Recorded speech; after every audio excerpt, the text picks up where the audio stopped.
Hello everyone. तो आज के क्लास में हम लोग सर्वेइंग पढ़ने वाले हैं और ये सर्वेइंग हमारे सर्वेयर के लिए मैं जनरली पढ़ा रहा हूँ और जो RWD जेई ए या फिर गेट की तैयारी कर रहे हैं उसको भी ये हेल्पिंग होगा क्योंकि ये मैं सब्जेक्ट को ही क्रैश कोर्स की तरह रिवीजन कराऊंगा। वैसे मेन इंटेंशन अभी मैं सर्वेयर पे किया हूँ क्योंकि यहाँ पे अभी सर्वेयर का एग्जाम चल रहा है और ये 17 को आपको एग्जाम होने वाला है। 17 जुलाई को अभी एग्जाम हो रहा है 2021। तो मैं इसी की अभी आपको तैयारी करवा रहा हूँ और अगर आप भी चाहते हैं इसमें इनरोल कराना तो आप इनरोल करा सकते हैं। ये मेरा बहुत शॉर्ट ड्यूरेशन कोर्स है बट यहाँ पे मैक्सिमम क्वेश्चन आपके ऑब्जेक्टिव के यहाँ से लग जाएंगे क्योंकि मैं क्विक रिवीजन पूरा का पूरा शुरू से लेकर लास्ट तक करा देने वाला हूँ। तो अगर आप चाहते हैं तो आप ऊपर में दिया हुआ नंबर है उस पर आप कॉल कर सकते हैं और वहाँ पर आप सर्वेइंग का क्लासेस लगा सकते हैं। वैसे इसका फ़ी मैंने बहुत कम रखा है क्योंकि ड्यूरेशन भी बहुत कम है और हमको पढ़ाना बहुत शॉर्टकट है, इसीलिए मैं इसका बहुत ज़्यादा फ़ी नहीं रखा हूँ। बट स्टिल मैं पूरा का पूरा सिलेबस बहुत हद तक आपका कवर अप करा दूंगा जिससे आपका पूरा का पूरा जितना भी सर्वेयर में आपको पूछा जाएगा वो आपको कवर अप मैं कराने की कोशिश करूंगा।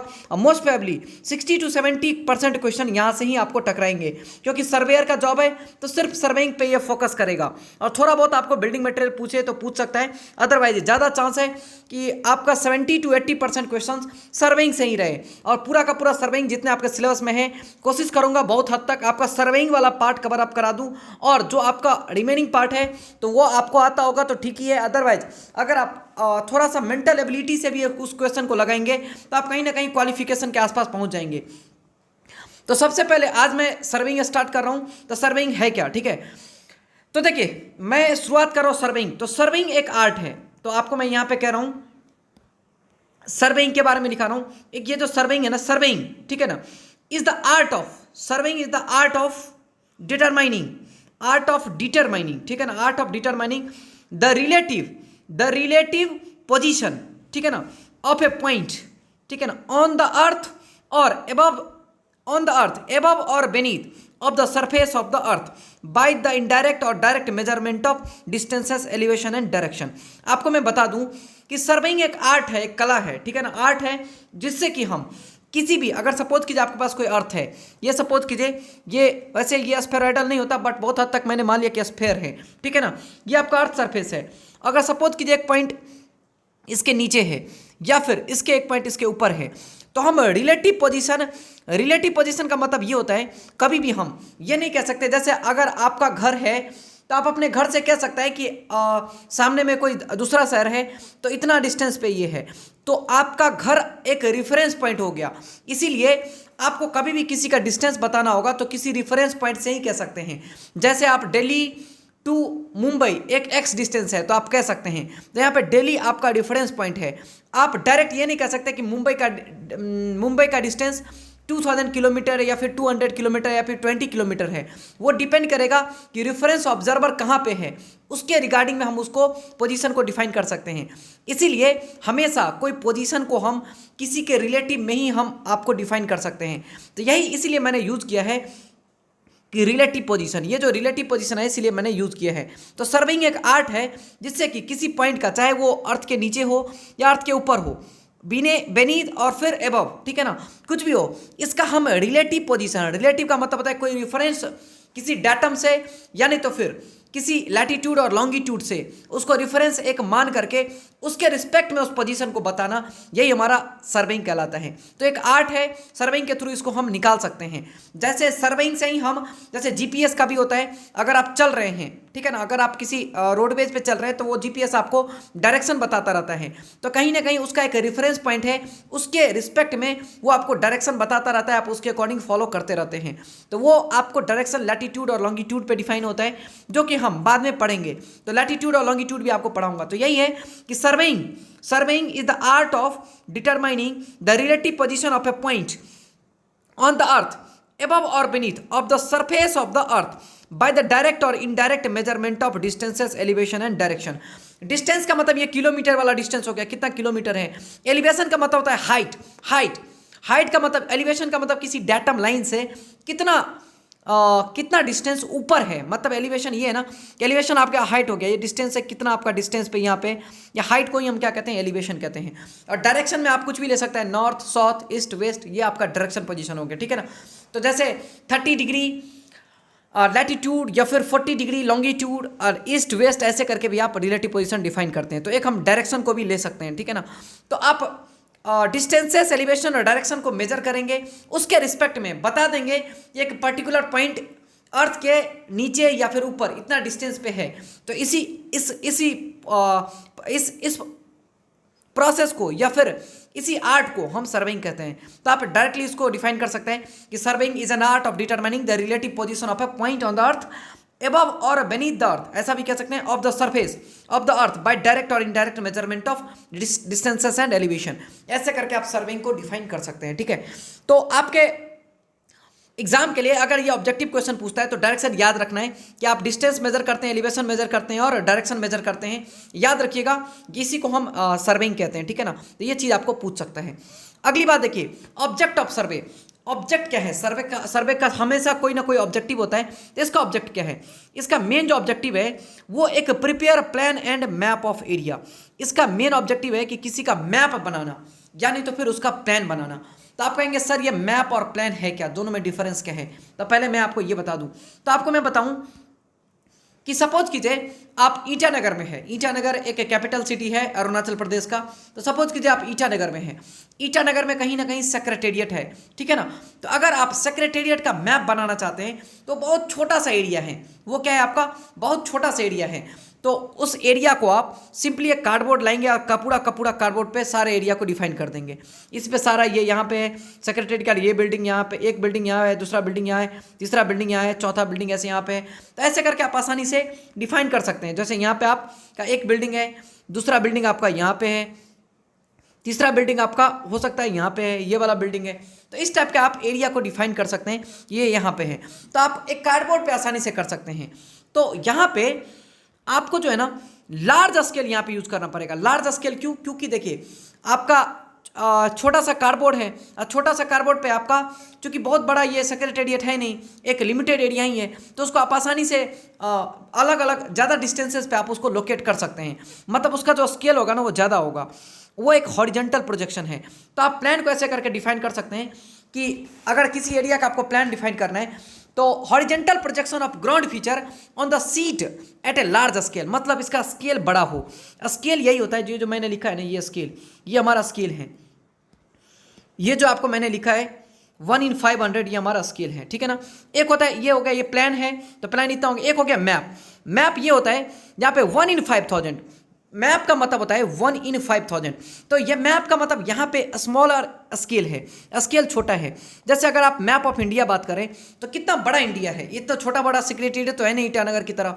तो ये बहुत बड़ा मैप है इंडिया का। तो उसको अगर आपको लोकेट करना है किसी छोटा सा सीट पे तो वहाँ पे स्केल छोटा लेना पड़ेगा, तभी आपका पूरा का पूरा अट पाएगा, अदरवाइज नहीं पर अट पाएगा। तो इसको आप डिफाइन ये कर सकते हैं कि the map is defined as the horizontal projection of ground feature on the sheet at a small scale. मतलब छोटे से स्केल पे आप क्या करना चाहते हैं, पूरे के पूरे एरिया को आप डिफाइन करना चाहते हैं। तो ये जो 1/5000 है ना, ये छोटा वैल्यू है, और ये 1/500 जो है वो आपका बड़ा वैल्यू है। तो हम जो छोटा होता है, जो छोटा स्केल पे होता है उसको मैप कहते हैं, जो बड़ा स्केल पे होता है वो उसको प्लान कहते हैं। याद रखिएगा, ये आपके एग्जाम में ऑब्जेक्टिव में आ सकता है, ठीक है ना। तो आप कहेंगे सर ये छोटा, इसमें भी कंफ्यूजन हो सकता है। तो 1/500 ये बड़ा है, 1/5000 ये छोटा है, क्योंकि डिनोमिनेटर में अगर कोई वैल्यू बड़ा हो ना तो उसको हम छोटा कहते हैं, और डिनोमिनेटर में अगर कोई वैल्यू छोटा हो तो उसको हम बड़ा कहते हैं। तो ये नंबर जो है ना आपका, ये आपका बड़ा है, ये नंबर थोड़ा उसके रिस्पेक्ट में छोटा है, ठीक है ना। तो ऐसे करके डिफाइन कर सकते हैं। तो आप समझ गए प्लान और मैप में क्या होता है।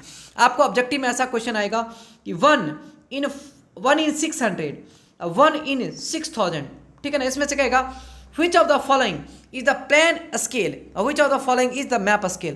तो ऑब्वियसली अगर आपको बात प्लान कह रहा है तो प्लान में आपका क्या होगा, जो स्केल होगा वो क्या होगा, बड़ा होगा। तो 1/600 होगा, और 1/6000 ये छोटा स्केल है, तो ये जरूर मैप रहा होगा। तो ऐसे करके ऑब्जेक्टिव क्वेश्चन पूछ सकता है।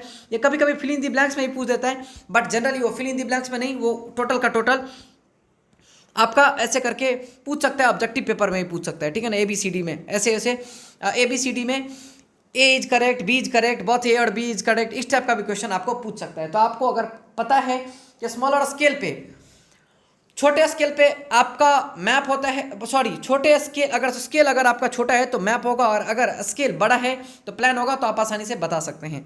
अब देखिए जनरली मैं इसका क्लासिफिकेशन पढ़ता हूँ। तो देखिए सर्वे को अगर आप क्लासीफाई करते हैं तो आपके पास दो ऑप्शन हैं।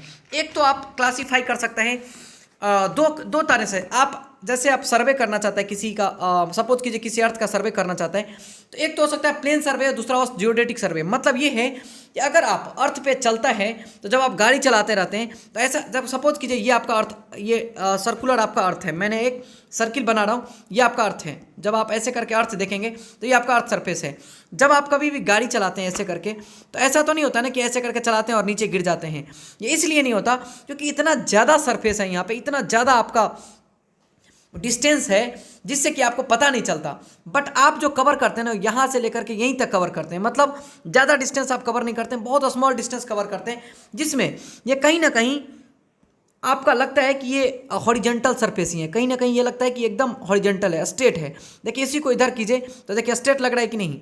इसी को अगर मैं इसी को छोटा सा डिस्टेंस को इधर ऐसे करके लिख दिया तो एकदम सीधा लग रहा है कि नहीं।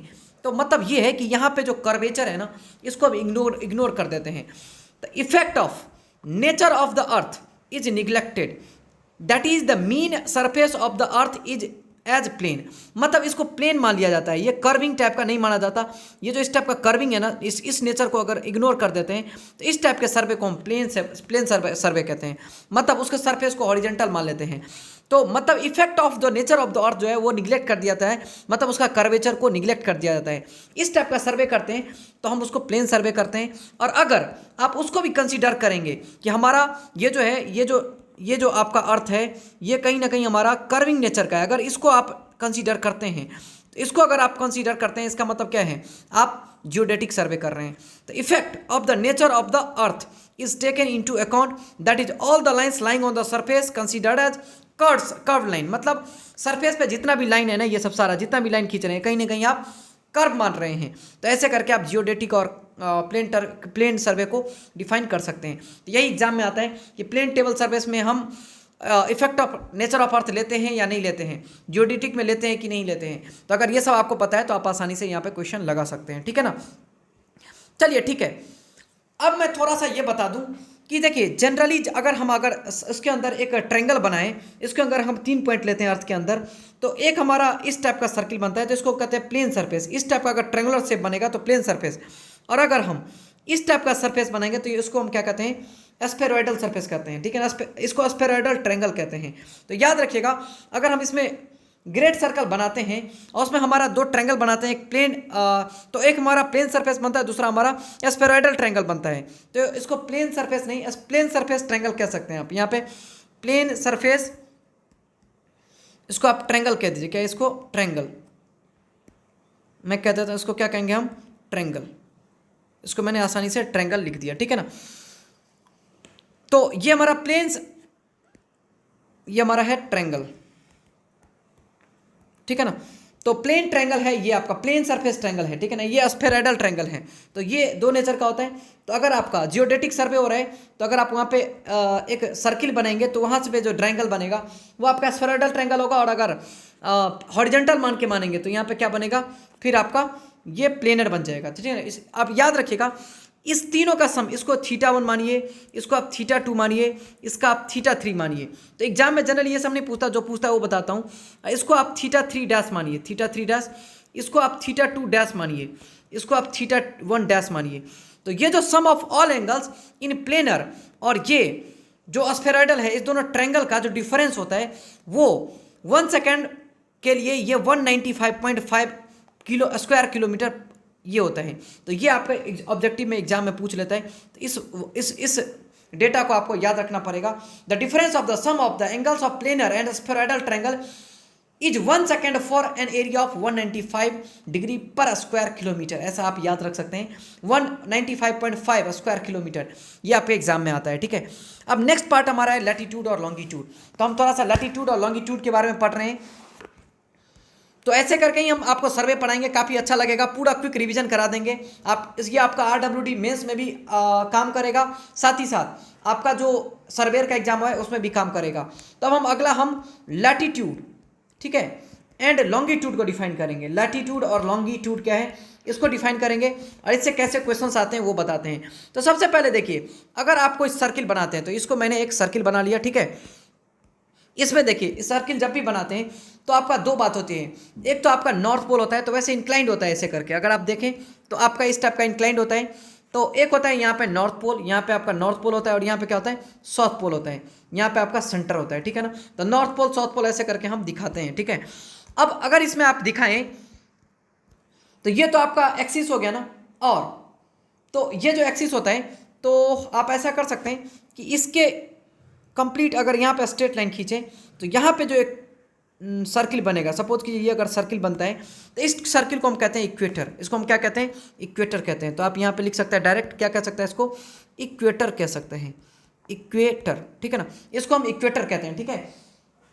तो याद रखिए, नॉर्थ पोल और साउथ पोल का जो एक्सिस है ना, ये एक्सिस इक्वेटर के बिल्कुल परपेंडिकुलर होता है। देखिए 90 डिग्री पे है और इसको हम इक्वेटर कहते हैं। जनरली सन इक्वेटर के पास ही होता है, इसीलिए इक्वेटर के आसपास में जो भी कंट्री है वो काला काला वहाँ का आदमी होता है, क्योंकि सन बर्निंग के कारण उसका जो स्किन कलर है ना वो बदल जाता है, ठीक है। तो आप इतना ही याद रखिए। तो ये एक तो आपको मैंने एक सरफेस दिखा दिया, ऐसा अर्थ होता है, और ये नॉर्थ पोल होता है, ये साउथ पोल होता है, ये इक्वेटर का होता है, ठीक है ना। और इसके परपेंडिकुलर जो ये इस टाइप का, सपोज कीजिए इसके परपेंडिकुलर अगर कोई खींचते हैं सर्किल, इस टाइप के परपेंडिकुलर सर्किल खींचते हैं एक्सिस के, तो इसको हम क्या कहते हैं, इसको हम कहते हैं मेरिडियन। क्या कहते हैं इसको, थोड़ा सा याद रखिए, इसको हम कहते हैं मेरिडियन, मेरिडियन, ठीक है ना। तो इक्वेटर और मेरिडियन को थोड़ा सा मैंने डिफाइन कर दिया, तभी मैं कुछ कर पाऊंगा, ठीक है ना। तो याद रखिएगा, ये जो इक्वेटर है ना, ये है परपेंडिकुलर टू द, एग्जाम में कभी कभी ये पूछता है, perpendicular to the axis of rotation, to the axis of क्या, रोटेशन, ऐसा क्वेश्चन एग्जाम में पूछता है। तो याद रखिएगा, ये जो इक्वेटर है वो एक्सिस ऑफ रोटेशन के क्या होता है, परपेंडिकुलर होता है, और मेरिडियन के भी परपेंडिकुलर होता है। मेरिडियन जो है ना वो पैरेलल होता है किसके, ये जो आपका एक्सिस ऑफ रोटेशन है उसी के अलॉन्ग होता है, तो इसको भी आप याद रख सकते हैं। अब हम बात कर रहे थे लैटिट्यूड और लॉन्गिट्यूड को, तो लैटिट्यूड और लॉन्गिट्यूड को डिफाइन करने के लिए मैं आपको एक एक करके बता रहा हूं कैसे हम डिफाइन करेंगे लैटिट्यूड और लॉन्गिट्यूड को। देखिए, सबसे पहले इसको मैं थोड़ा सा ऐसा सर्किल बना लेता हूं, आपको कंफ्यूज नहीं होना है, ठीक है। मैं इस बार जो सर्किल बना रहा हूं वो कुछ इस टाइप का सर्किल बना रहा हूं, आपको कंफ्यूज बिल्कुल नहीं होना। ये इस टाइप नॉर्थ पोल और साउथ पोल को मैं थोड़ा सा इंक्लाइन इधर ला लेता हूं, जिससे हमको एनालिसिस में आसानी हो, और एक्सिस को ऐसे दिखा देता हूं। तो मैं इसको थोड़ा सा रोटेट कर दिया, ये नॉर्थ पोल है, ये साउथ पोल है। अब आपको पता ही है, इसके परपेंडिकुलर अगर हम इस टाइप का अगर कोई सर्किल बनाते हैं तो ये हमारा इक्वेटर बनेगा, ठीक है ना। अभी मैं पढ़ा चुका हूँ, इसको मैं क्या कहूँगा, ये वाला जो पार्ट है हमारा वो कौन वाला पार्ट है, ये इक्वेटर वाला पार्ट है। तो इसको मैंने इक्वेटर बना दिया, इसको मैं ठीक से इक्वेटर बना देता हूँ, तो ये हमारा इक्वेटर है, ठीक है ना।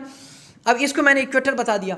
अब एक चीज़ देखिए, अगर हम, अच्छा एक चीज़ और बता रहा हूँ कि ये वाला पार्ट हमारा मेरिडियन कहलाएगा। ये जो ब्लू कलर से मैं कर रहा हूँ इसको हम क्या कहेंगे, मेरिडियन कहेंगे, इसको हम मेरिडियन कहेंगे। क्या कहेंगे इसको हम, मेरिडियन। तो इसको मैंने इक्वेटर का, इसको मैं क्या कहूँगा, इक्वेटर। तो यहाँ पे मैं लिख दिया इक्वेटर, ठीक है ना। इसको मैं क्या कहूँगा, मेरिडियन, इसको क्या कहूँगा, मेरिडियन। तो इसको मैंने मेरिडियन लिख दिया, इसको मैंने इक्वेटर लिख दिया, ठीक है। इसमें तो बिल्कुल आप लोग को परेशानी नहीं होना चाहिए।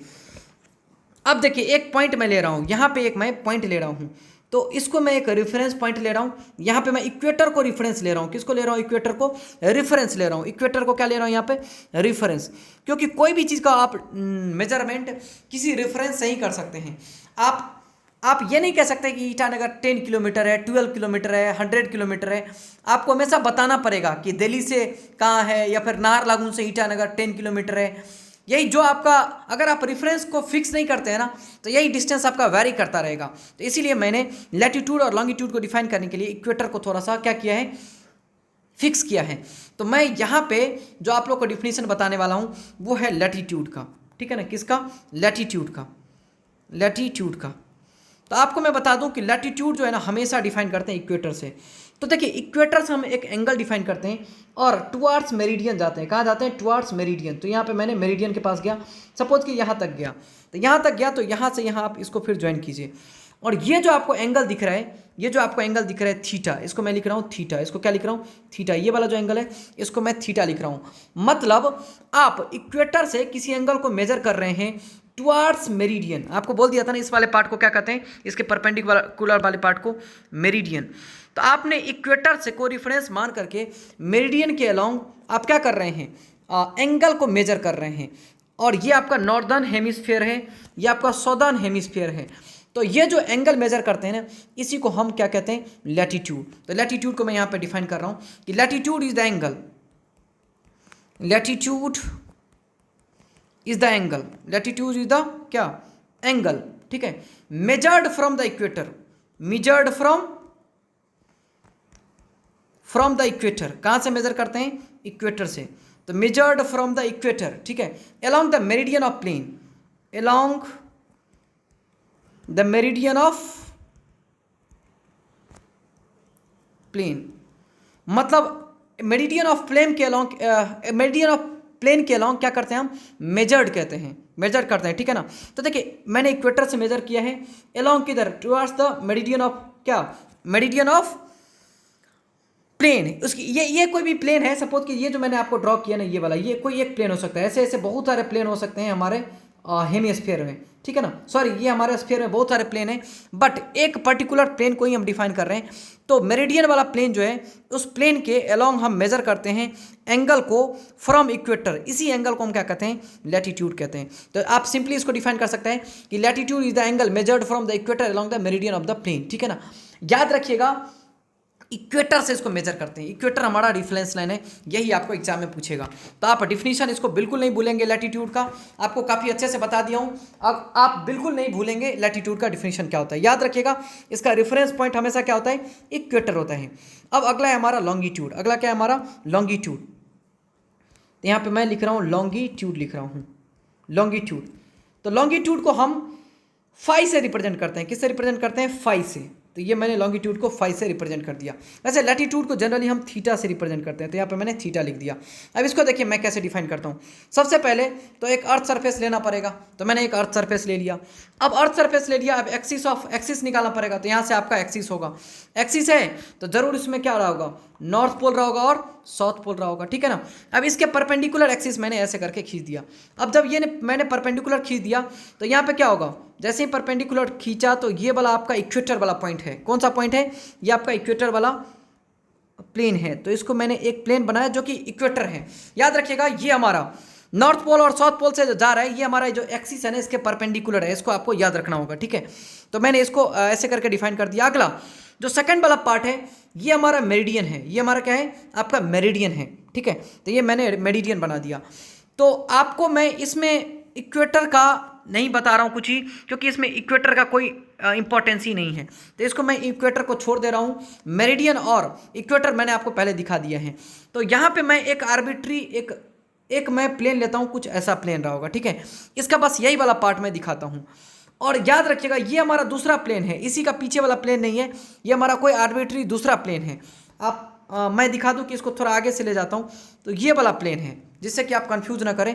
तो आर्बिट्री कोई प्लेन है, ऐसे बहुत सारे प्लेन हो सकते हैं, मेरिडियन में भी बहुत सारे प्लेन हैं।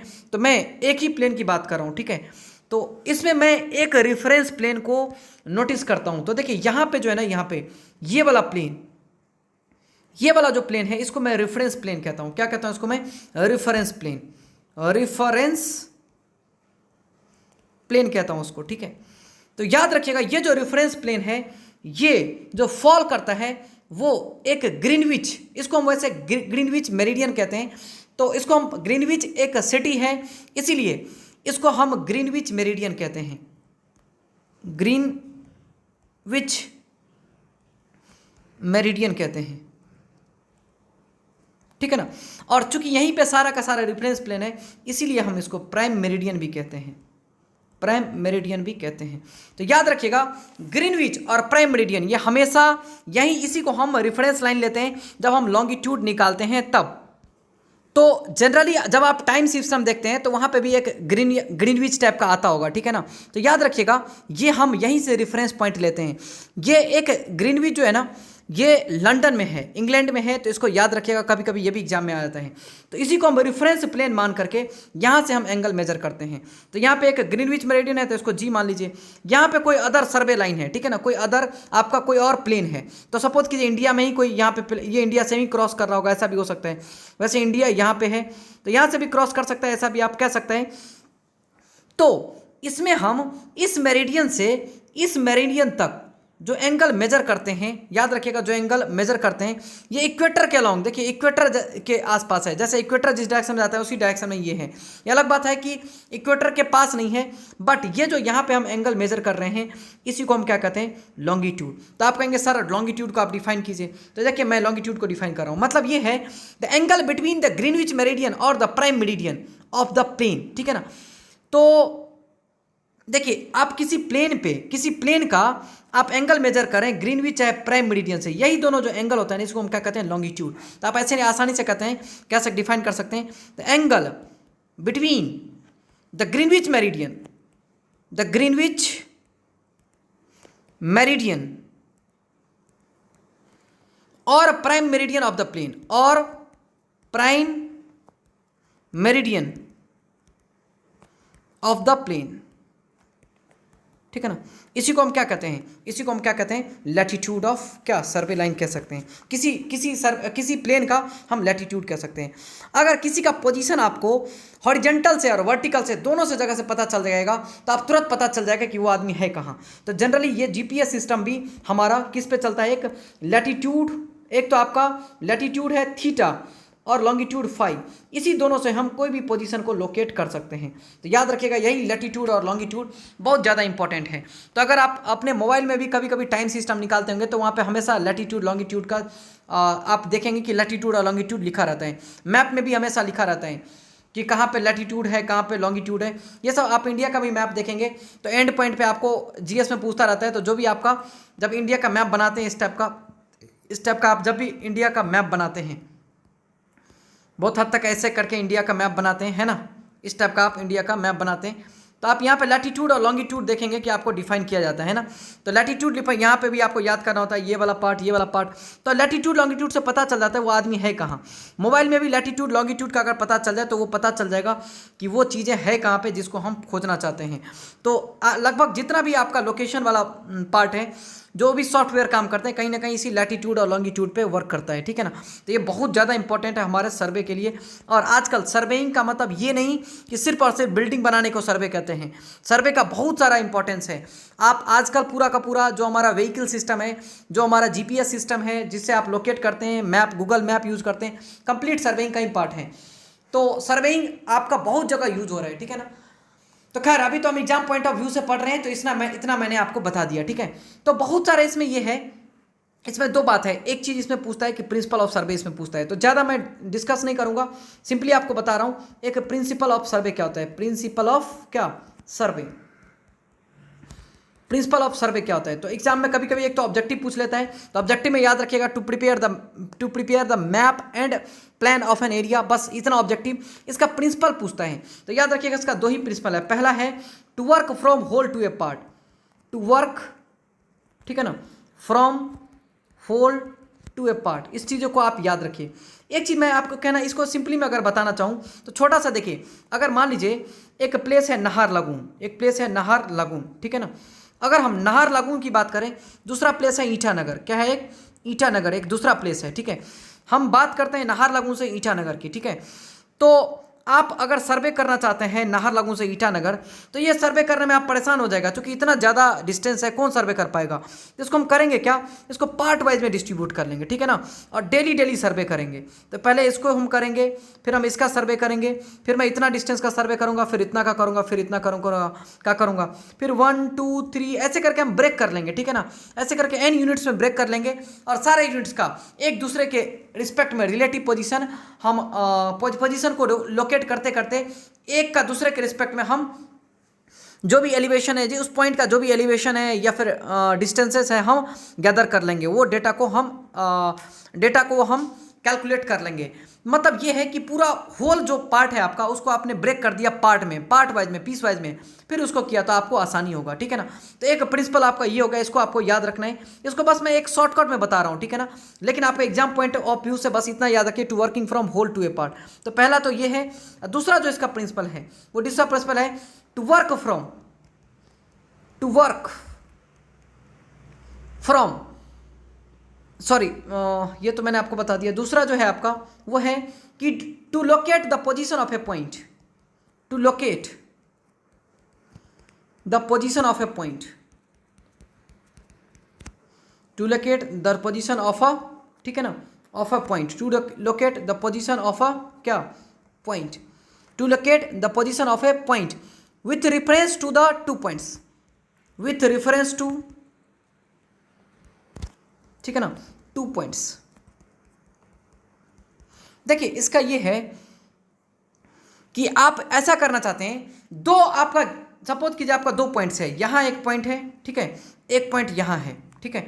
तो आप चाहते हैं कि 2 पॉइंट के रिस्पेक्ट में हम तीसरा पॉइंट को लोकेट करें। तो आप करेंगे क्या, यहां से कहेंगे कि सपोज कि इस दोनों को आप ज्वाइन कर दीजिए, एक लाइन से मैं इस दोनों को ज्वाइन कर रहा हूँ, ऐसे करके मैंने ज्वाइन कर दिया इस दोनों को, ठीक है ना। 2 पॉइंट था आपके पास, इस 2 पॉइंट को मैंने ज्वाइन कर दिया, तो मैंने आसानी से 2 पॉइंट को यहाँ पे ज्वाइन कर दिया। एक पॉइंट है ए, दूसरा पॉइंट है बी। अब कहेंगे इससे हम आगे जा रहे हैं कुछ डिस्टेंस, तो यहाँ से भी बराबर डिस्टेंस, वहाँ से भी बराबर डिस्टेंस, तो किसी पॉइंट को हम लोकेट कर सकते हैं 2 रेफरेंस पॉइंट को लेकर के। तो यही हमारा क्या है, एक to locate the position of a point with respect to 2 points. 2 points A और बी है, इसके रिस्पेक्ट में आप इस पॉइंट को लोकेट कर सकते हैं, पी पॉइंट को ए और बी के रिस्पेक्ट में। तो दूसरा प्रिंसिपल हमारा यही है। आप और भी चाहें तो ऐसा भी कर सकते हैं, आप चाहें तो ऐसा भी कह सकते हैं कि यहाँ पे सपोज कीजिए कि कोई बी पॉइंट है, यहाँ पे कोई बी पॉइंट है, यहाँ पे सपोज कीजिए कोई आपका बी पॉइंट है, ठीक है, और यहाँ से मैं एक लाइन ड्रॉ कर रहा हूँ यहाँ पे ए पॉइंट पे, कहाँ पे, यहाँ पे मैं ए पॉइंट पे यहाँ पे कर रहा हूँ, ठीक है। अब हम कहेंगे कि जो हमारा ए बी से है वो एंटी क्लॉकवाइज डायरेक्शन में थीटा एंगल पे कोई हमारा पॉइंट पी है इतना डिस्टेंस पे, तो ऐसे भी लोकेट कर सकते हैं। तो 2 पॉइंट के रिस्पेक्ट में थर्ड आ गया, लेकिन इसमें एंगल की जरूरत पड़ गई, ठीक है ना। यानी तो फिर ऐसे भी कह सकते हैं कि एक पॉइंट यहाँ पे है बी, इसको मैंने बी मान लिया, ठीक है, यहाँ से मैं एक पॉइंट दूसरा यहाँ पे ए मान लिया, तो यहाँ पे आप क्या मान लिए, ए मान लिए। अब कहेंगे कि यहाँ से एक पर्टिकुलर थीटा एंगल, यहाँ से एक पर्टिकुलर आप कह सकते हैं यहाँ से ऐसे करके जाइयो थीटा एंगल यहाँ से आगे बढ़ूँ, तो ऐसे करके आप थीटा एंगल ऐसे करके आगे बढ़ सकता है, ठीक है ना। तो ऐसे बढ़ा दिया, फिर कहेगा कि यहाँ से आप अनदर थीटा 2 एंगल आप इधर चलो, तो ऐसे करके ये थीटा 2 एंगल इधर चलेगा, तो आपको फाइनली एक पॉइंट मिल जाएगा यहाँ पे। तो पॉइंट ऑफ इंटरसेक्शन ये वाला आपको एक पॉइंट मिल जाएगा जिसको आप पी पॉइंट कह सकते हैं। तो यहाँ से भी आप लोकेट कर सकते हैं। तो 2 गिवन पॉइंट के रिस्पेक्ट में तीसरा को निकालना ही हमारा ये एक प्रिंसिपल है, सेकंड प्रिंसिपल है, ठीक है ना। एक चीज इसमें एक इंपॉर्टेंट है कि ये working from whole to a part हम जब करते हैं, तो देखिए एक बार यहाँ पे करते हैं, दूसरा बार यहाँ करते हैं, तीसरा बार यहाँ करते हैं, चौथा बार यहाँ करते हैं, पांचवा बार यहाँ करते हैं, तो बार बार जो अगर आप करते हैं ना, तो यहाँ पे एरर एक्यूमुलेट हो जाता है। क्या चीज़ हो जाता है, एरर का एक्यूमुलेशन होता है, तो एक्यूमुलेशन ऑफ एरर हो जाता है, एक्यूमुलेशन ऑफ एरर, ठीक है ना। तो यहाँ पे एरर का एक्यूमुलेशन हो जाता है, मतलब लोकलाइज हो जाता है एरर। तो इस चीज़ को आपको याद रखना होगा प्रिंसिपल ऑफ सर्वे में, ठीक है ना। तो मैंने आपको इतना बता दिया। अब बात होती है कि हम मेजरमेंट कैसे करेंगे डिस्टेंसेस की, ठीक है ना। हम डिस्टेंस की मेजरमेंट कैसे करेंगे उसके बारे में मैं थोड़ा बता दूंगा।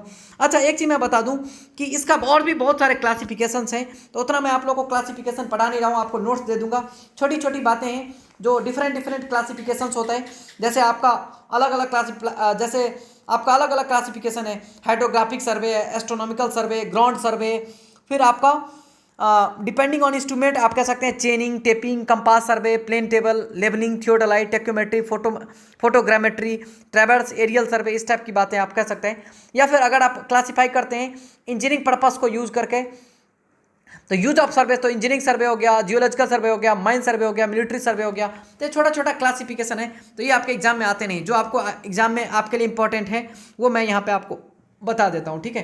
तो अगला है हमारा मेजरमेंट ऑफ डिस्टेंसेस। क्या है अगला हमारा, मेजरमेंट ऑफ डिस्टेंसेस। यहाँ पे डिस्टेंस का मेजरमेंट मैं आप लोग को बता रहा हूँ, ठीक है। तो यहाँ पे कैसे हम डिस्टेंस को मेजर करते हैं, तो सबसे पहला है हमारा डायरेक्ट मेथड। क्या है हमारा, डायरेक्ट मेथड। तो यहाँ से आप कर सकते हैं। दूसरा है हमारा इनडायरेक्ट मेथड। क्या है हमारा? Indirect method, indirect method. जो थर्ड है हमारा वो है ईडीएम। थर्ड हम कैसे करते हैं? ईडीएम से। आप कहेंगे सर ईडीएम क्या है? तो ईडीएम का फुल फॉर्म भी आपको पूछ सकता है, इलेक्ट्रॉनिक डिस्टेंस मेजरमेंट। क्या है? Electronic distance measurement. तो ऐसा करके आप कर सकते हैं, ठीक है। अब देखिए, अब बात करें हम डायरेक्ट मेथड की। किसकी बात कर रहे हैं? डायरेक्ट मेथड की। यहां पे बात कर रहे हैं डायरेक्ट मेथड की, डायरेक्ट मेथड की। तो याद रखिएगा, डायरेक्ट मेथड होता है, पहला होता है पेसिंग। पहला क्या होता है? पेसिंग। दूसरा है हमारा पोकोमीटर, पोकोमीटर। याद रखिएगा ये इंस्ट्रूमेंट है जिससे हम डिस्टेंस को मेजर करते हैं। सी हमारा पेडोमीटर, पेडोमीटर। डायरेक्ट आपके एग्जाम में पूछ लेगा which of the following instrument used for direct measurement, ठीक है ना। अगला हमारा है टेपिंग। टेपिंग जो आप टेप से मेजर करते हैं डिस्टेंस को, वो। या फिर इससे टेपिंग से भी एक है चेनिंग, ठीक है ना। चेनिंग जो आप करते रहते हैं, जो अमीन उमीन करता है, ठीक है ना। सर्वेयर भी यूज़ करता है चेनिंग को, ठीक है ना। तो ऐसे करके भी आप कर सकते हैं, ठीक है ना। अब आगे देखिए, तो ये सब हमारे डायरेक्ट मेजरमेंट में आ जाते हैं। ओके, तो अब हम बात कर रहे हैं चेनिंग और टेपिंग की, ठीक है। तो जब आप यूज करते हैं चेनिंग, तो उसके बारे में हम थोड़ा सा पढ़ रहे हैं। तब हम जो अगला टॉपिक पढ़ रहे हैं वो इंपॉर्टेंट है, वो है क्या है? हमारा चेनिंग है। क्या है? चेनिंग। तो चेनिंग को कहीं ना कहीं आप टेपिंग भी कह सकते हैं। जहाँ पे हम यूज करते हैं चेन, वहीं पे हम टेपिंग भी यूज कर सकते हैं। तो आप इसको टेपिंग भी सिंपली कह सकते हैं, टेपिंग, ठीक है ना। चेनिंग और टेपिंग, तो यही दोनों के बारे में अभी हम पढ़ेंगे। तो देखिए, सबसे पहले तो जब इसमें जो इंस्ट्रूमेंट यूज होता है चेनिंग और टेपिंग में, तो सबसे पहले मैं इंस्ट्रूमेंट यूज लिख लेता हूँ। इंस्ट्रूमेंट कभी कभी एग्जाम में यही पूछ लेता है, ठीक है ना। तो इंस्ट्रूमेंट यूज्ड ऐसा है, ये मैं लिख लेता हूँ। तो सबसे पहले इसमें क्या क्या यूज होता है? तो पहला तो एक टेप होता है यूज, यानी तो टेप के जगह पे आप चेन भी यूज कर सकते हैं। तो ये दोनों मैंने लिख दिया। दूसरा जो यूज होता है वो आपका क्या होता है? एरो यूज होता है। और जो थर्ड जो होता है वो क्या यूज होता है? पेग्स यूज होता है। क्या होता है? पेग्स। आप लोग किया ही होगा, जब सर्वेइंग में आप कर रहा होगा, चेनिंग और टेपिंग कर रहा होगा, तो ये सब यूज़ किया होगा। अब याद कीजिए और भी क्या किया होगा। एक रेंजिंग रॉड यूज़ किया होगा। तो रेंजिंग रॉड, ये जो बड़ा इस टाइप का आपका रॉड दिख रहा होगा, जिसको आप उठा उठा के इधर उधर कर रहा होगा, वही आपका रेंजिंग रॉड है, ठीक है ना। जो अगला है हमारा प्लम बॉब। जो प्लम बॉब होते हैं, जिससे आप प्लम बॉब इस टाइप का होता है, इस टाइप का ऐसा करके आप ये प्लम बॉब लेके इसको हाथ से मिलाता रहता है, इधर इधर इस टाइप का करता रहता है, ये हमारा प्लम बॉब है। तो ये सब हमारा यूज होता है क्या चीज़ में? सर्वेइंग में। तो इस टाइप का आपको चीज़ें याद रखना है।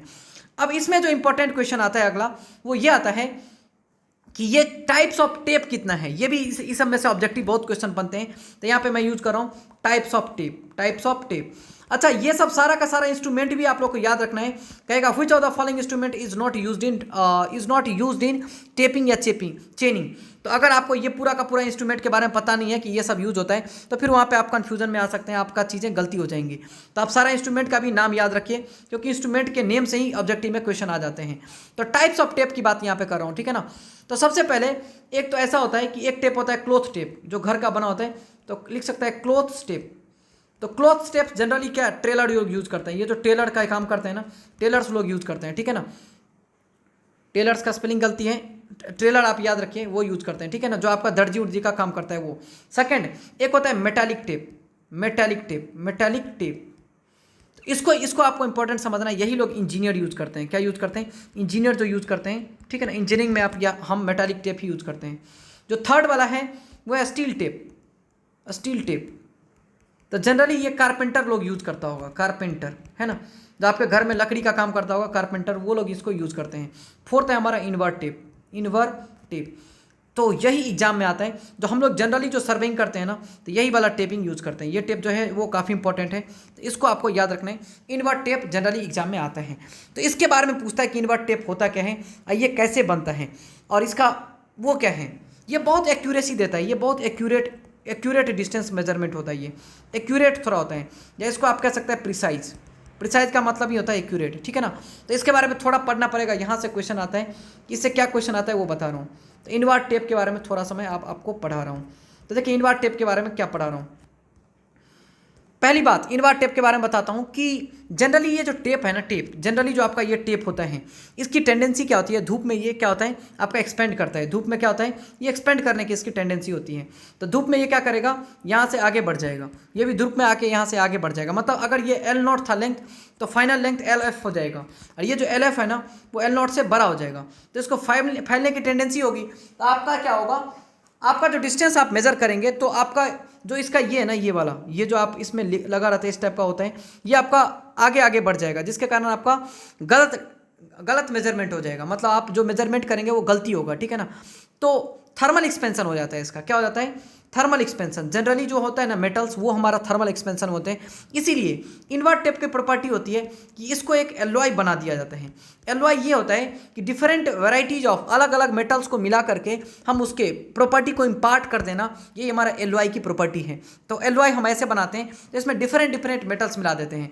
तो एक तो हम मिला देते हैं निकेल, याद रखिएगा क्या मिलाते हैं, निकेल, और दूसरा मिलाते हैं स्टील, जिससे कि इसका जो कॉफिशिएंट ऑफ थर्मल एक्सपेंस है, कॉफिशिएंट ऑफ थर्मल एक्सपेंशन जो है, थर्मल एक्सपेंशन जो है, अल्फा वैल्यू ये कम हो जाता है। और कॉफिशिएंट ऑफ थर्मल एक्सपेंशन जैसे ही कम होगा, तो हम यही चाहते हैं, फिर इसका एक्सपेंशन बहुत कम होगा, अल्टीमेटली आपका मेजरमेंट क्या होगा, करेक्ट हो जाएगा।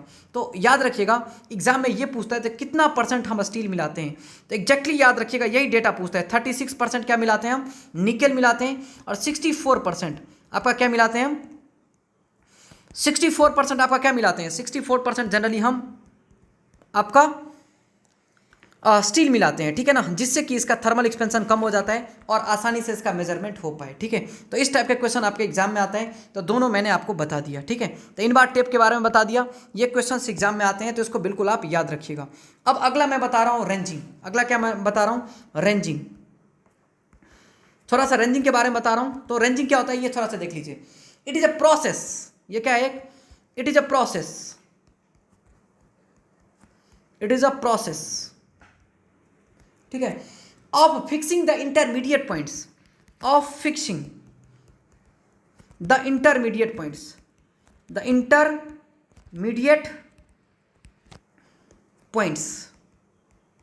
It is a process of fixing the intermediate points on the survey line, on the survey line, survey line, ठीक है ना, ठीक है ना। तो इसी को हम कहते हैं रेंजिंग। अब मेरा कहने का मतलब ये, आप कहेंगे सर ये क्या कह रहे हैं आप, तो देखिए सपोज कीजिए ये आपका कोई एक सर्वे लाइन है, तो सर्वे लाइन मतलब इसी पे आपको सर्वेइंग करना है, एक पॉइंट यहाँ पे, एक पॉइंट यहाँ पे है। तो अगर ये छोटा है, अगर ये सर्वे लाइन आपका छोटा है, ठीक है ना, यहाँ पे कह सकते हैं if the tape length is short, नहीं तो कह सकते हैं if the line is short, ऐसा कह सकते हैं if the line is short. Short करने का मतलब यही है कि less than 1 tape length, less than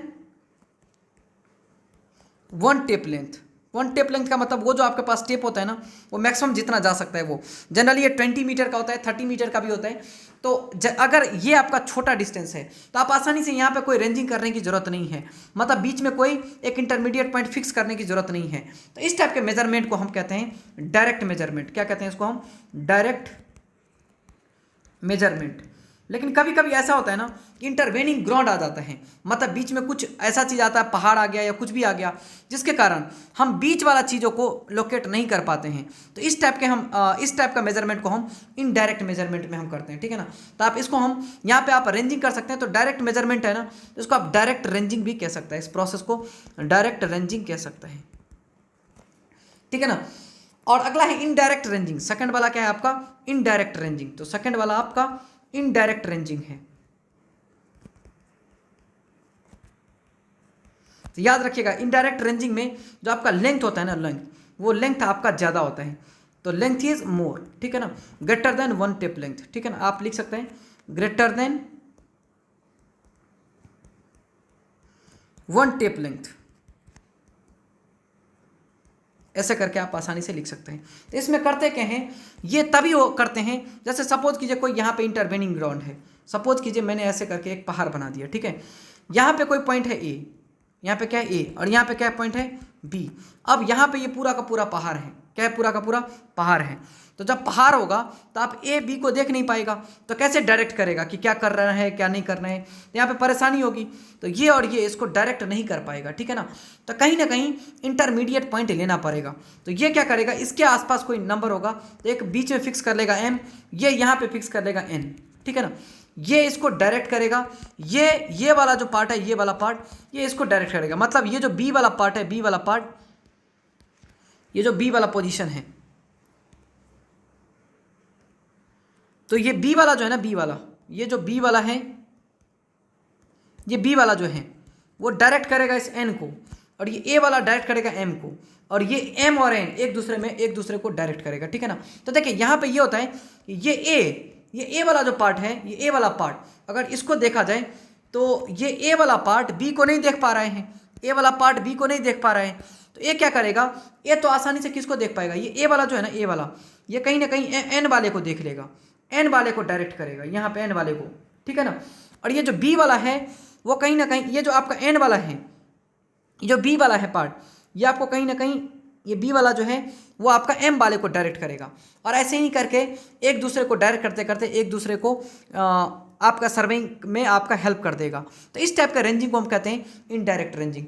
तो जनरली इनडायरेक्ट रेंजिंग हम तभी करते हैं। वैसे इसमें और भी चीज़ें हैं, लोकेट किया जाता है, लेकिन उतना मैं नहीं बता रहा हूँ, आपके एग्जाम के लिए अभी रिलेवेंट नहीं है। ऑब्जेक्टिव पॉइंट ऑफ व्यू से इसको पढ़ा सकते हैं, सब्जेक्टिव पॉइंट में भी इसमें ये सब नहीं आएगा, ठीक है ना। तो इसलिए मैं ज़्यादा टाइम नहीं बर्बाद करूँगा, इसका थोड़ा सा बता दिया हूँ। तो इतना समझ लीजिए कि अगर आएगा भी तो बस इतना लिखना है, when two stations A and B, when two stations A and B are not intervisible, क्या intervisible, ठीक है ना। when A and B are not intervisible but they are visible from two intermediate points, but they are visible from two intermediate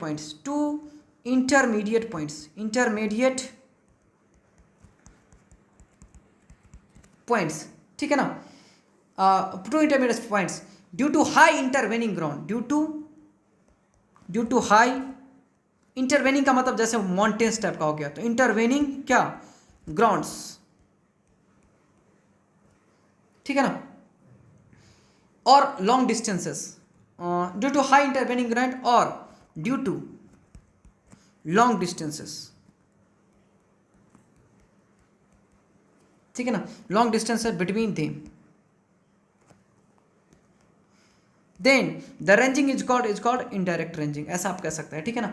तो we use indirect ranging in this case. तो एक direct ranging हो गया, एक indirect ranging हो गया। ये ranging एक प्रोसेस है जिसमें हम एक इंटरमीडिएट पॉइंट फिक्स करते हैं। तो यहाँ पे मैंने इंटरमीडिएट पॉइंट्स यहाँ और यहाँ पे फिक्स कर दिया था। तो रेंजिंग के बारे में थोड़ा सा बता दिया। अगर आपको एग्जाम में इस टाइप का क्वेश्चन आ जाए तो आप आसानी से कर सकते हैं। अब थोड़ा सा इसमें कहता है कि क्या क्या एरर हो सकता है, ठीक है। तो यहाँ पे आप आसानी से देख लीजिए, यहाँ पे एरर इन चेनिंग या टेपिंग या फिर चेनिंग, ऐसा क्वेश्चन आप लोग को एग्जाम में आ सकता है। तो टेपिंग और चेनिंग में एरर क्या है, ये सब आपको एग्जाम में पूछ सकता है, ठीक है। तो आप कर क्या सकते हैं, इसमें क्या क्या एरर आ सकता है। तो पहला एरर जो आ सकता है वो इनकरेक्ट लेंथ ऑफ चेन। पहला क्या होगा, इनकरेक्ट लेंथ ऑफ चेन। तो इनकरेक्ट लेंथ ऑफ चेन, एक तो आपका ये प्रॉब्लम हो सकता है। दूसरा जो है वो क्या होगा, तो दूसरा आपका बैड रेंजिंग हो सकता है। क्या हो सकता है, एक बैड रेंजिंग हो सकता है। तो यहाँ पे आप बैड रेंजिंग भी लिख सकते हैं। तीसरा, तो एक तो आप रेंजिंग ठीक से नहीं करेंगे, ये आपका गलती हो सकता है। दूसरा, आप लेंथ का जो होगा ना, लेंथ का जो आपका चेन है वो इसका लेंथ ही खराब होगा, मतलब उसका स्टैंडर्डाइजेशन ही अच्छा नहीं किया होगा, आपने गलत टेप खरीद लिया होगा, ठीक है ना। और तीसरा आपका और क्या गलती हो सकता है, तो ऐसा हो सकता है कि केयरलेस आप होल्डिंग, केयरलेस, ठीक है ना, होल्डिंग और मार्किंग, केयरलेस होल्डिंग और मार्किंग। ऐसा हो सकता है कि आप मार्किंग जो कर रहे होंगे वो केयरलेसली कर रहे होंगे, तो वहाँ भी आपको गलती हो सकता है। या फिर बैड स्ट्रेटनिंग, ऐसा हो सकता है कि आप गलती से उसको सीधा ठीक से नहीं कर रहे होंगे, तो स्ट्रेटनिंग, ठीक है ना, तो बैड स्ट्रेटनिंग भी कर सकते हैं। या फिर नॉन हॉरिजॉन्टलिटी, अगर आपका सही से ही हॉरिजॉन्टल नहीं है, कहीं थोड़ा बहुत इंटरवेन कर रहा है अगर आपका ग्राउंड, तो वहाँ से भी आपका गलती हो सकता है चेनिंग या फिर टेपिंग में। या फिर सैगिंग भी हो सकता है, तो आप नहीं चाहते, अगर मान लीजिए टेप है और टेप पता चला ऐसे यहाँ पे कोई पकड़ा हुआ है, खींचा हुआ है, यहाँ पे भी कोई खींच रहे हैं, बट इसके बावजूद भी यहाँ पे ठीक से नहीं खींच रहा है, तो यहाँ पे क्या होगा, सैगिंग हो जाएगा। तो सैगिंग के कारण भी डिस्टेंस क्या हो जाएगा, गलत आपका मेजरमेंट हो जाएगा। या फिर हो सकता है कि वेरिएशन ऑफ टेम्परेचर, अगर आपका टेम्परेचर का ज़्यादा वेरिएशन हो गया जिसके कारण हमारा एक्सपेंशन हो जाएगा टेप का, तो जिसके कारण भी हमारा इनडायरेक्ट गलती मेजरमेंट हो सकता है। तो वेरिएशन ऑफ टेम्परेचर, ये सब कुछ गलतियाँ हो सकती है। और क्या हो सकता है, वेरिएशन इन पुल, मतलब आपने इतना जोर से इसको खींच दिया कि आपका टेप ही बड़ा हो गया, ठीक है ना, तो यहाँ से भी गलती हो सकता है। या और भी कोई पर्सनल एरर हो सकता है। तो पर्सनल हो सकता है आप मेजरमेंट कर रहे हैं, अब भूल ही गए कि 2 मीटर 3 मीटर ये सब भूल ही गए, ठीक है ना, तो ऐसा भी कुछ हो सकता है। तो ये सब चीज़ें आपको एग्जाम में पूछ सकता है, ठीक है। तो आपको पूछ सकता है what are the different errors in chaining और टेपिंग, तो इस टाइप की चीज़ें आपको लिख देना है। वैसे ऑब्जेक्टिव पॉइंट ऑफ व्यू से देखें तो बहुत ज़्यादा इतना याद करने की जरूरत नहीं है, खुद ही समझ में आ जाता है कि ऐसा ऐसा होना है। बट आपको अगर सब्जेक्टिव पॉइंट ऑफ व्यू से देखना है तो थोड़ा सा याद करना पड़ेगा, क्योंकि इससे हो सकता है ये 2 या 4 नंबर का क्वेश्चन पूछ ले। चलिए अब अगला जो स्टेप है वो पूछ लेता है कि इसका सर्वे का स्टेप्स क्या है। एग्जाम में ऐसा पूछ लेता है कि what are the stages of survey work, ठीक है ना। तो एक है stages of survey work, stages of क्या, सर्वे वर्क्स। तो सर्वे वर्क का स्टेजेज क्या है ये आपको एग्जाम में पूछ सकता है। तो देखिए इसमें मैं आपको बता देता हूँ एक एक करके स्टेजेज क्या क्या हैं। पहला तो आप प्लान करेंगे, पहला क्या करेंगे, प्लानिंग करेंगे। सबसे पहले आप जब सर्वे वर्क करेंगे तो पहला आप प्लान करेंगे कि करना क्या है, ठीक है ना। अगर आप प्लान कर लेंगे तो फील्ड में जाएंगे, तो फील्ड का काम करेंगे, तो फील्ड वर्क करेंगे। तो फील्ड वर्क करने के बाद क्या करेंगे आप, फील्ड वर्क से फिर आप ऑफिस में आएंगे, पूरा फील्ड वर्क करने के बाद फिर आप ऑफिस वर्क करेंगे, ठीक है ना। तो क्या करेंगे आप, ऑफिस वर्क करेंगे। ऑफिस के बाद आप क्या करेंगे कि जो इंस्ट्रूमेंट है, ठीक है ना, उसका केयर करेंगे, तो उसका केयर एंड एडजस्टमेंट करेंगे। तो care and adjustment of instrument, तो ये भी आप कर सकते हैं, तक care and adjustment of instrument. तो ये सब हमारा कंप्लीट स्टेप्स हैं, तो इसको आप थोड़ा सा याद रखिएगा। ये आप लोगों ने किया भी होगा, तो कोई बहुत बड़ा चीज़ नहीं है, आप आसानी से ऐसे करके याद कर सकते हैं। ये कुछ स्टेजेस हैं जो आप इसको यूज़ करना है, ठीक है ना। तो जनरली ये क्या होता है कि आप यहाँ पे फील्ड वर्क करते हैं, क्या करते हैं, फील्ड वर्क, ठीक है ना। यहाँ पे जाके आप घूमते हैं, यहाँ पे पूरा ईच एंड एवरीथिंग को देखते हैं, ऑब्जर्वेशन लेते हैं, ठीक है ना। तो सबसे पहले यहाँ पे आप इस एक वर्ड को याद रखिएगा, रिकोनेसेंस, ठीक है ना। इस वर्ड को याद रखिएगा, फील्ड वर्क, रिकोनेसेंस। फिर आप ऑब्जर्वेशन करते हैं, ऑब्जर्वेशंस फील्ड में, ठीक है ना। फील्ड वर्क में एक रिकोनेसेंस करते हैं, ऑब्जर्वेशन लेते हैं और फील्ड वर्क करते हैं। तो आप इतना चीज़ याद रख सकते हैं। तो ये भी कुछ इंपॉर्टेंट है। तो ये बहुत ज़्यादा इंपॉर्टेंट नहीं है, बट स्टिल आप स्टेजेस, ये कुछ जो वर्क है ये स्टेप बाय स्टेप हम फॉलो करते हैं सर्विंग में, तो इसको चाहे तो आप याद कर सकते हैं, ठीक है। अब एक वर्ड होता है ऑफसेट, एक वर्ड होता है ऑफसेट। ये क्या होता है, ये एग्जाम में पूछता है। तो ऑफसेट होता है, तो जनरली ऑफसेट एक हम डिस्टेंस होता है, ये क्या होता है, हमारा एक डिस्टेंस होता है, इसको हम ऑफसेट कहते हैं, डिस्टेंस को, ठीक है ना। तो आप इसको कह सकते हैं ऑफसेट एक प्रकार का डिस्टेंस है। तो जनरली अगर मान लीजिए कोई सपोज कीजिए आपका कोई सपोज कीजिए यहाँ पे कोई एक रेफरेंस लाइन मैं लेना चाहता हूँ, ठीक है। यहाँ पे कोई रेफरेंस लाइन है, यहाँ से रोड ही गया है मान लीजिए। तो ये ऑफसेट क्या होता है इसके बारे में मैं बताना चाहता हूँ। तत्कालीन तो मैंने अभी डिस्टेंस बता दिया है, बट फिर बताऊंगा कि क्या है ये।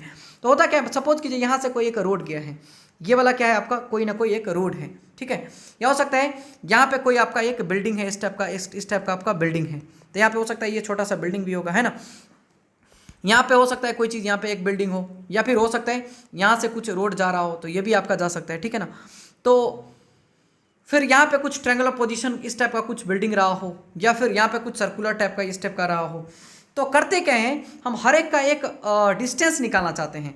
तो जनरली ये रोड है ना, तो मैं चाहता हूँ कि यहाँ से इसका परपेंडिकुलर डिस्टेंस कितना है ये हम निकाल लूँ। यहाँ पे सबसे मिनिमम डिस्टेंस क्या है, तो ये जो डिस्टेंस हम निकालते हैं ना, इसी डिस्टेंस को हम ऑफसेट कहते हैं। क्या कहते हैं इसको, हम ऑफसेट कहते हैं, ऑफसेट। तो जनरली ये परपेंडिकुलर के लिए भी डिफाइन होता है, बट ऐसा जरूरी नहीं है कि परपेंडिकुलर, हो सकता है कुछ ना कुछ लेटरल डिस्टेंस भी हो। तो यहाँ पे एक मैं लेटरल डिस्टेंस को भी हम डिफाइन कर सकते हैं। तो सपोज कीजिए अगर कोई ये डिस्टेंस है, यहाँ से निकालना इस पॉइंट का डिस्टेंस क्या है, तो इस टाइप का, तो लेटरल डिस्टेंस को भी हम ऑफसेट कह सकते हैं,